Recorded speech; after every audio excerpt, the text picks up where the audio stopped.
शिशु मंदिर ठारे वार्षिक उत्सव लक्ष्मीपुर सरस्वती शिशु विद्या मंदिर ठारे सभापति टी नागराजु सभापतित्व मंगलवार दिन 26तम वार्षिक उत्सव अनुष्ठित हो जाइछि।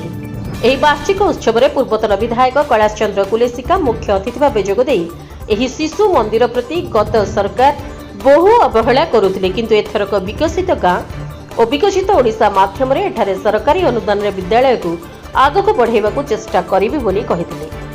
एही क्षेत्र में सम्मानित अतिथि भाव पंचायत समिति अध्यक्षा सुआई कुलेशिका, आईआईसी सुज्ञानी साहू, अतिरिक्त शिक्षा अधिकारी विभूति भूषण टाकरी, संपादक एकलव्य चौधरी जोग देइथिबा बेले राष्ट्रपति पुरस्कार प्राप्त शिक्षक अशोक कुमार महांती मुख्य वक्ता भाव जोग देइथिले। अतिथि मानक द्वारा ठाकुरଙ୍କ निकटरे पूजा अर्चना करा जाई कार्यक्रम आरंभ होइतिला।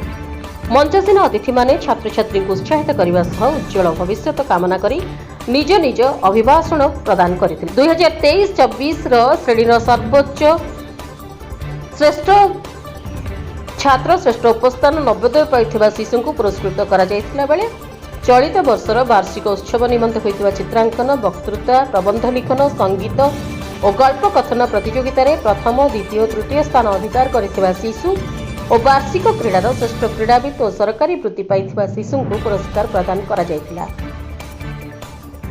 परे कुनी कुनी छात्र छात्री द्वारा सांस्कृतिक कार्यक्रम परिवेषण करा जायतिला। एने एही उत्सव उपलक्षे अभिभावक मानक प्रबल गहली देखिबाकू मिलिथिला। प्रधान आचार्य सरोज कुमार पाणिग्राही एही कार्यक्रम परिचालना करिथिबा बेले गोपीनाथ महापात्र सहयोग करिथिले। लक्ष्मीपुर प्रमोद जेनाଙ୍କ रिपोर्ट, रिपब्लिक ओडिशा, साधारण लोकଙ୍କ स्वर।